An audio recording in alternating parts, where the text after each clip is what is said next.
The Discipline of the Mountain, Dante's Purgatorio in a Nuclear World by Daniel Berrigan. Introduction. It was consequent on long reflection and an equally long series of actions that I began my study of Dante. One lives today trying to imagine our plight, a plight shadowed first of all by nuclear events as prophecy. What is God saying to us? What would he have us do as a seemingly irreversible course leads humanity like a blindfolded beast toward the abattoir? Might there be ways of coping which might properly be named spiritual, that is to say, surpassing whatever the politics of left or right might offer? Ways of imagining our plight. Few such ways are at hand. Only the brute facts are at hand, and they serve by and large not to energize, offer joy, relief, perspective, community voice, but to spin one further into a vortex of despair or enemy. Possession of the facts is in some as futile as ignorance. Those who are ignorant of the facts shut their doors against the polluting winds and go on.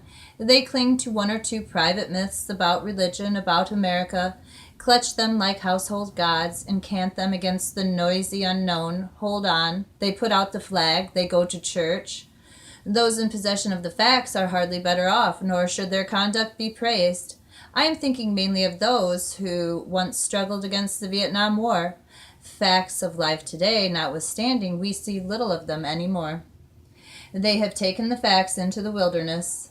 Some academics among them actually trumpet the dreadful facts, arms race, neutron bombs, consequent world poverty, as evidence that America must continue on course. It is all to the good, it is virtuous, it is above all necessary, for as every sane skull knows, we have an enemy.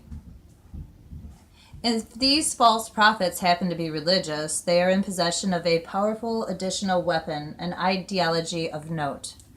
Not only as citizens must we be enlisted in a bone-chilling Cold War, it is as believers. For if citizens have an enemy, Christians have an Antichrist. Onward, next generation of Holocaust weaponry, and what of the next generation of humans? We are not told. Long experience led me to the conclusion politics, left or right, offers no alternative. As commonly understood and practiced, it is a sham, a waste. Right, left, they cannot rise, but they do converge. To imagine our plight, not to fantasize about it, a flight from the realities before us, not to suppress it, a plight too heavy to be borne. I do not think it is too heavy to be borne, together with friends, most of whom bore the burden more gracefully, knowledgeably, conscientiously than I, it could be borne. Indeed, unless we are all to give up before the iron-bound inevitable, must it not be borne? A faithful vision, an alternative, a tradition, a truthful image of God, of ourselves, of history. Clumsily put, these were what I was groping for. I noted in contrast a plague of how-to handbooks for Christians. They seemed to me mildly insane, a low-grade narcotic, and they sold, as the expression goes, like mad. I was fed up with how-to. I thought the truth of the matter was closer to what if. What if the world, in the Christian eye, appeared not as a limbo for the inert, nor a hell for the self-damned? What if Dante were right?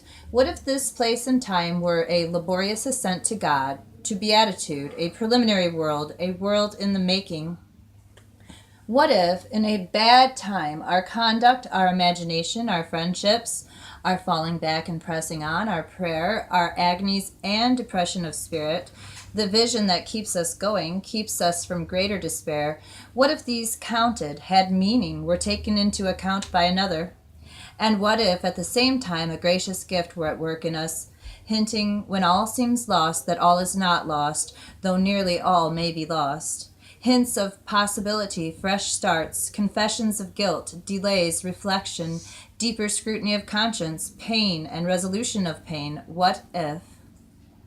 I began to study Dante in a bilingual edition, started by setting down notes, phrases, then whole sections. Not a translation by any means. The terza rima in English seemed beyond my scope, and in any case a dread form. Another difficulty arose. The events and personages Dante worked into his poem only served to embed large sections of the Purgatorio in the 13th century. I had to think about this method, concrete as well as philosophical, political, passionately personal. How might those themes, moods, discourses, encounters be adapted, come alive today? Dante's Caesarean church repelled me. Arbiter mundi, aping the great ones, mourning lost ground, miffed at kings and princes for not playing games of power according to her rules, as though indeed kings and princes and colonels and shahs and